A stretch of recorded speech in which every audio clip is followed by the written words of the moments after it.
1 month into U.S. President Donald Trump's second term, his commitment to U.S.-Taiwan defense ties remains uncertain. Taiwan's government watchdog reveals its findings in an investigation into exploitation of Kenyan nationals. Plus, huge crowds are packing into Taipei Dome to cheer for Team Taiwan at the World Baseball Classic qualifiers.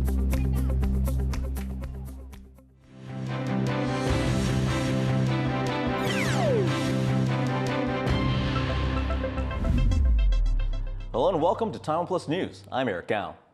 Taiwan's Defense Ministry has spotted 28 Chinese military aircraft and 7 naval vessels operating around the country in the 24 hours up to Friday morning. 25 of those aircraft crossed the median line of the Taiwan Strait, entering Taiwan's northern and southwestern Air Defense Identification Zone, or ADIZ. This area is not Taiwan's airspace, but acts as a buffer zone for defensive purposes. It comes after 33 Chinese jet incursions on Wednesday. 10 Taiwanese citizens found to be holding Chinese ID cards have been stripped of their voting, healthcare, and residency rights. That's after the Interior Ministry revoked their household registration, a legal record that grants those rights. Taiwan's investigating 30 people for holding Chinese identification documents. Taiwanese citizens are not allowed to hold household registration in both Taiwan and China, which claims Taiwan as part of its territory. Hong Kong's biggest pro-democracy party plans to shut down as Beijing's crackdown in the territory intensifies. Developing democracy in Hong Kong is always difficult, and it's especially difficult in the past few years. We see a lot of civil society groups or political parties disbanding or dissolving. This is not what we wanted to see. The Democratic Party was founded in 1994 and became the primary opposition party in the territory. Since China introduced a national security law in 2020, Hong Kong's pro-democracy movement has come under more pressure. The law restricts anti-China political activities while promoting so-called patriotic leaders. Several members of the Democratic Party, including one of its former chairs, have been jailed under the security law. It is a pivotal moment for Taiwan as it faces uncertainty over its politics and defense. That's how one analyst is describing Taiwan's reality right now. Jaime Ocon sat down for an exclusive interview with Bonnie Glaser, Managing Director of the Indo-Pacific Program at the German Marshall Fund of the United States. I want to first off start off with asking about the current state of U.S.-Taiwan relations. Are Taipei and Washington the closest that they've ever been? Well, I certainly think that the U.S.-Taiwan relationship is very strong. It has really been moving from strength to strength. There is so much that binds our two societies, our peoples, our countries together. And concern about China's pressure on Taiwan is one of them. Our economic relationship is extremely strong. And I think that we do face some uncertainty going forward. We do have a new president in Washington. I think it's not completely clear yet how President Trump will be approaching Taiwan. But you know, Taiwan is not alone because every country in the world is facing some unpredictability with Trump and pressure. And so I think that there's no reason to believe that the relationship will not remain strong going forward. But there will be demands, I think, from President Trump, and there will be a little bit of adjustments. We've already seen President Trump put pressure on Canada, on Mexico, on Denmark, because President Trump wants to acquire Greenland. So Taiwan is not alone. I do want to ask about this word change. So recently, the United States State Department on the Taiwan fact sheet, I'm going to read this verbatim, dropped the phrase, quote, "We do not support Taiwan independence." Bonnie, I want to ask you how significant that change is, and is the United States trying to say something without saying it? Well, first I would say we don't know who changed that language. You might remember that early in the Biden administration, that same sentence was deleted, and approximately 1 week later, it was reinserted in the website. So nobody talked about how that happened. But this time, my view is that there is a perception in some of the people in the administration that we don't have to say all the time that the United States doesn't support Taiwan independence, partly because I think the government here thinks that it needs to be said all the time. But the important thing is that this is not a change in policy. And it's quite clear to me that the other language on the website, that the United States opposes unilateral change in the status quo by either side of the strait, already covers that the United States doesn't support Taiwan independence. So it's not a change in policy.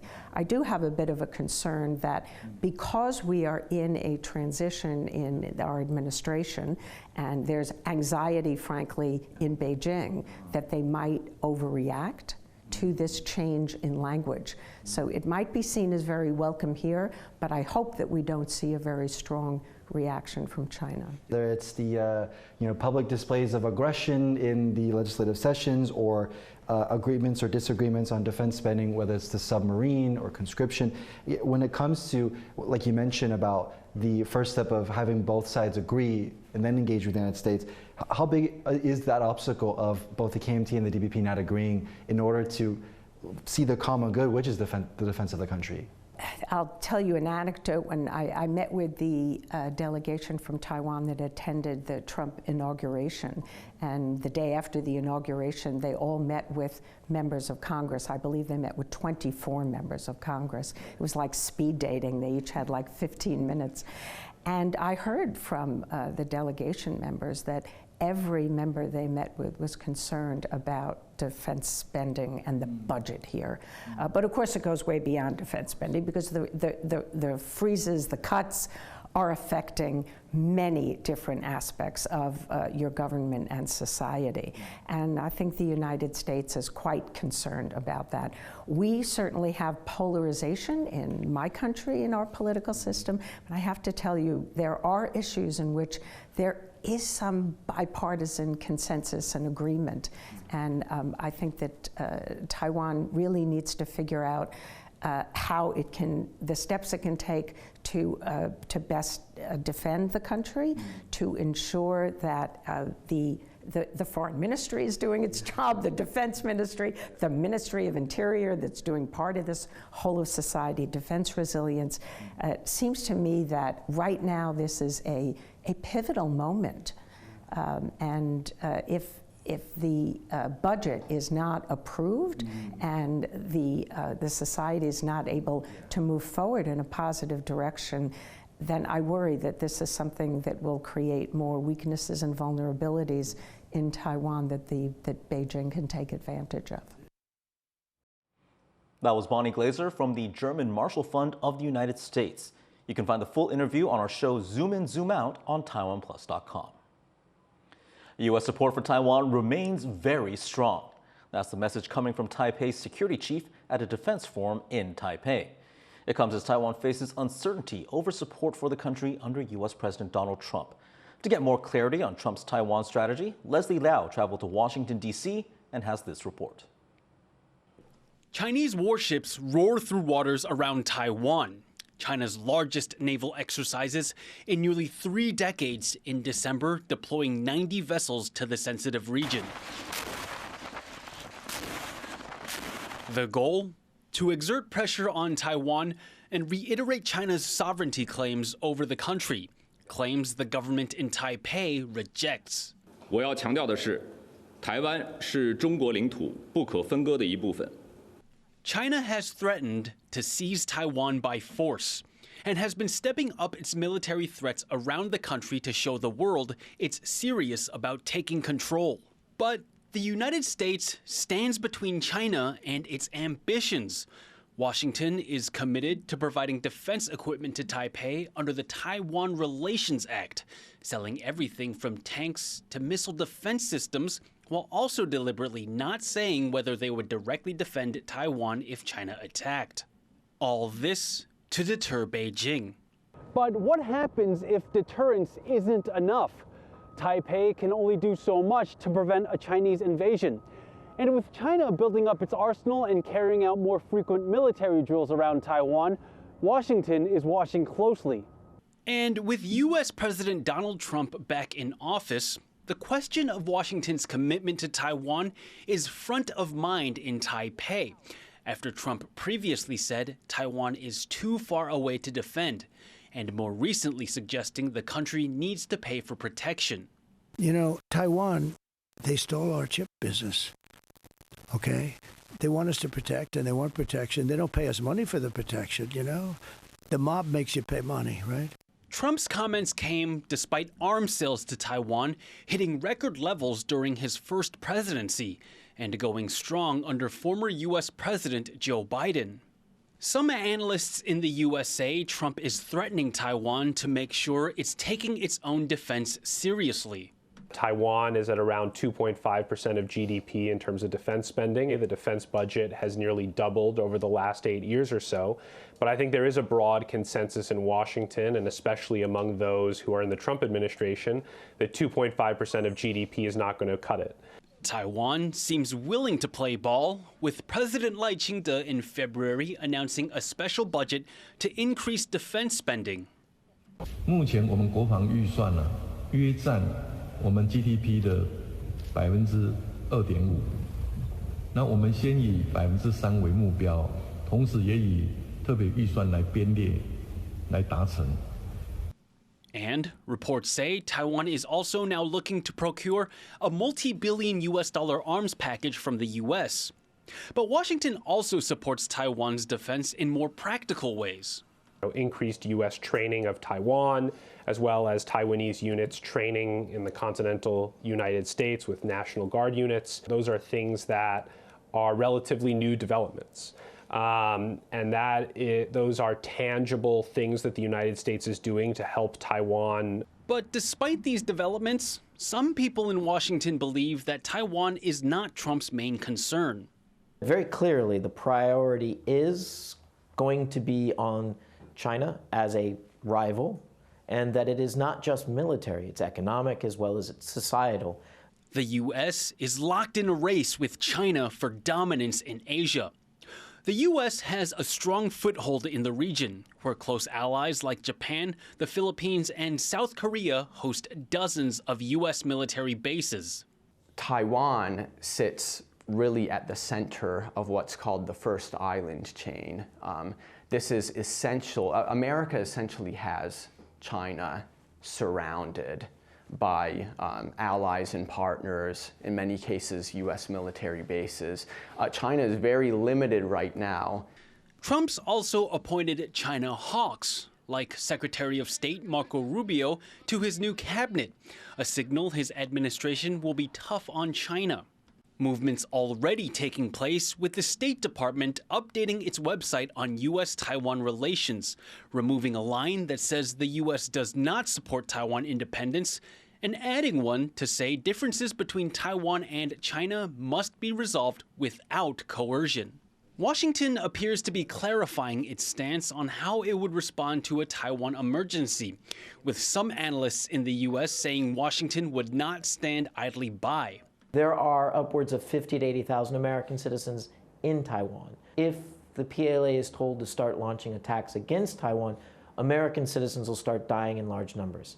No politician here in the United States would be able to sanction inaction.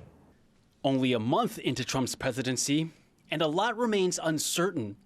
But Taipei's willingness to accommodate Washington and its positioning in the U.S.'s Asia strategy gives stakeholders a reason to look beyond the face value of Donald Trump's statements. Leon Lien, Laurel Stewart, and Leslie Liao for TaiwanPlus. Stay tuned to TaiwanPlus News. Coming up after the break, protesters in Germany demonstrate against the far right, days before the country heads to the polls.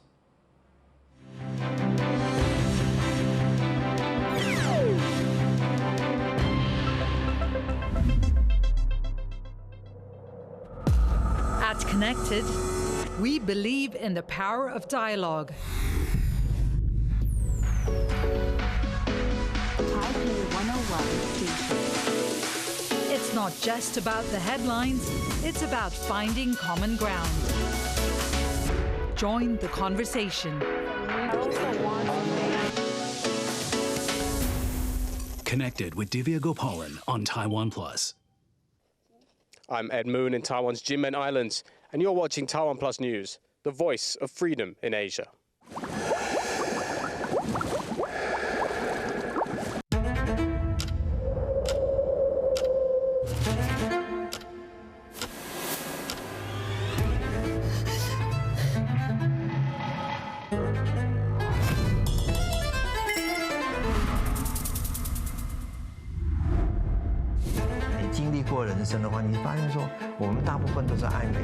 我自己少遇见一朵花，我可能就不是这个样子。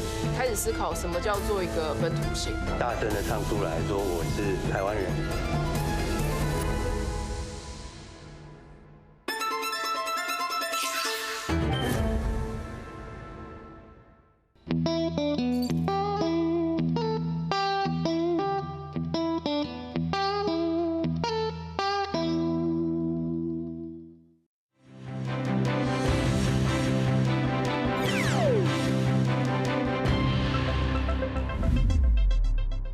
Welcome back. You're watching TaiwanPlus News. Ruling party lawmaker Ling Daihua is out on bail after being detained for alleged corruption. She is accused of falsely reporting salaries for her assistants and of extorting donations from her sponsors. Her case is one of several political corruption probes. Ling has been restricted from leaving the country, while her brother and 2 employees are still in detention. Ling says she is innocent. 暗黑的势力选择在此时此刻打击我。 不但不会摧折我的意志，纵使伤痕累累，我依然会坚定身躯，捍卫清白。 Ling says the investigation is political persecution ahead of her planned run for mayor of Kaohsiung next year. Now, last year, a number of Kenyan nationals who came to Taiwan to work as performers fell victim to labor abuse. Taiwan's government watchdog launched an investigation and has revealed human trafficking violations. Leslie Liao brings us more. Kenyan nationals arrived in Taiwan on artist visas, only to be told that there was no performance work upon their arrival. They were forced to do manual labor jobs like garbage collection and farm work, which went against the terms of their white-collar visas. They were paid less than $500 a month, which is well below Taiwan's minimum wage, and in some cases, they weren't paid at all. The Kenyan nationals filed a complaint with Tainan city government to little effect.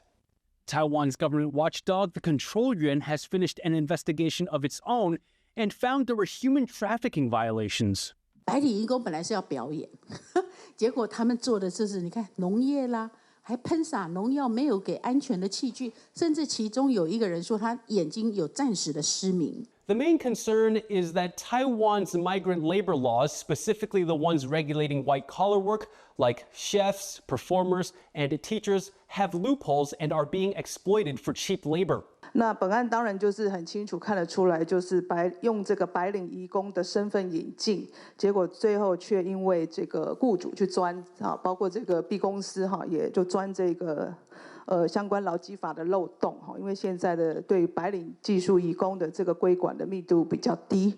The Control Yuan now says it will pass on the report to the Human Rights Commission, where it will be further reviewed and evaluated.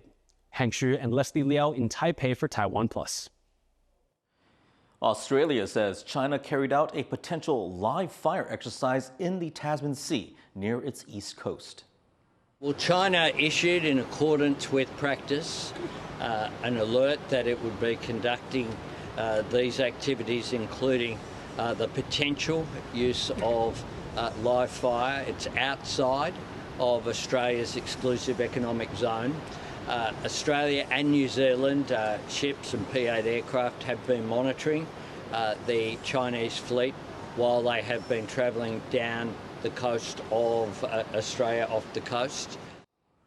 Australia warned airlines flying between Australia and New Zealand to avoid the airspace over the Tasman Sea during the drills. Australian Prime Minister Anthony Albanese says the activity is consistent with international law. Foreign Minister Penny Wong says she will speak with her Chinese counterpart about the exercise at the G20 summit in South Africa. Germany goes to the polls on Sunday to elect a new parliament. The elections followed the collapse of Chancellor Olaf Scholz's coalition government last year, and they come at a time of instability as the continent reels from a United States that is reducing its support for Ukraine. Louise Watt reports. Ahead of Germany's elections, tens of thousands rally in central Berlin against the far right, which has been boosted recently by deadly attacks blamed on asylum seekers. Led by Alice Weidel, the Alternative for Germany party is not expected to win or form part of a coalition government. But it has pushed the issue of immigration up the agenda. Even the man expected to become Germany's next leader is talking about it. Wir müssen in den nächsten 4 Jahren 2 große Probleme dieses Landes lösen. Das ist die Migration und das ist die Wirtschaft. Germany is 2 years into recession, hit by high energy prices in the wake of Russia's war in Ukraine and Chinese competition. Friedrich Merz is seen as pro-business and is running under the slogan, "A Germany we can be proud of again." His conservative Christian Democrats are expected to become the biggest party in the German parliament. The previous coalition government, led by Chancellor Olaf Scholz, collapsed in November. They disagreed over the budget and how to get the country's economy going again. Scholz is running in this election, but his Social Democrats, or SPD, are trailing in the polls, well behind Merz's CDU-CSU bloc and the far-right Alternative for Germany. The current government is made up of the SPD, Greens and the Free Democratic Party, or FDP. Wanting to reduce trade dependency on China, they toughened Germany's approach to Beijing during their 3 years in power. Theirs was also the first German government to mention Taiwan in its coalition agreement, to emphasize their commitment to global democratic values, illustrating their awareness of the East Asian country's geopolitical significance. This led to the first visit by a German minister to Taiwan in 26 years. A visit called vile by China, which claims sovereignty over Taiwan. But observers say the coalition parties disagreed on how to treat Beijing, with Chancellor Scholz wary of upsetting China, which up until last year was Germany's largest trading partner. Now, election frontrunner Merz is expected to take a tougher line. He has named Beijing as one of the members of the 4-party axis of authoritarianism, together with Russia, North Korea, and Iran. And there are clear indications that Merz would push for a more assertive policy that Berlin should assume vis-à-vis Beijing. That being said, he would have to make sure that the different members of the coalition would be able to reconcile their differences to the greatest extent possible. Those differences may arise with Merz's sister party, the Christian Social Union, or CSU. It's based out of the state of Bavaria, which has strong links to China, a big investor in its car industry. But beyond trade and manufacturing, there are bigger concerns at play in these elections.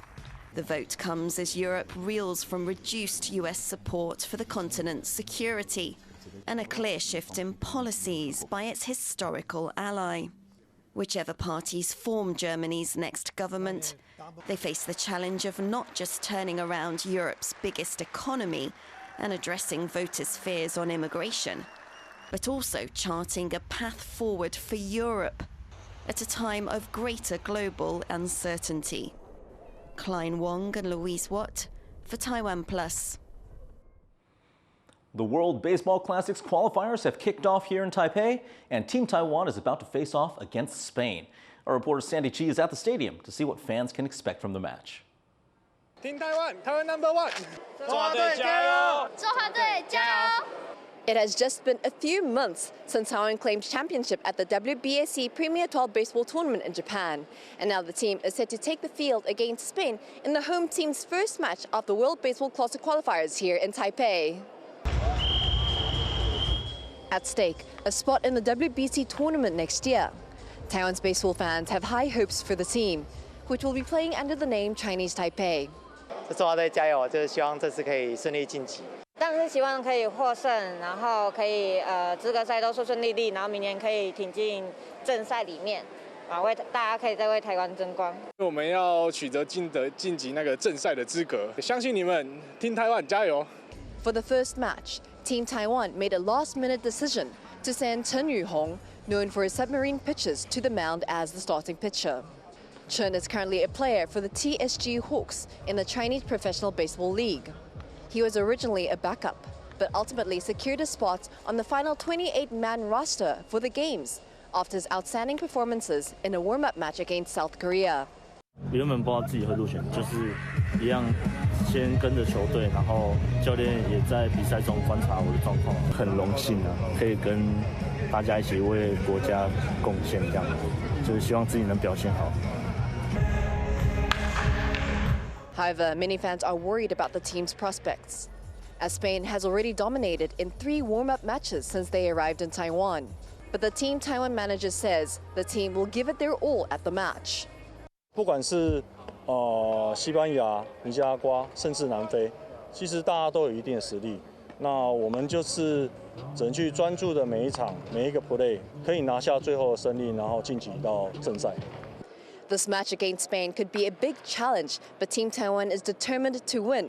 The players feel that this first win could give them the momentum needed for a successful tournament run and hopefully a ticket to the main event. Patrick Chen and Sunny Chi in Taipei for TaiwanPlus. Thank you for watching TaiwanPlus News. Finally, we take you to the U.S. state of Minnesota to see a monastery masterpiece built in the brutalist style. I'm Eric Gao. Take care, and we'll see you next time.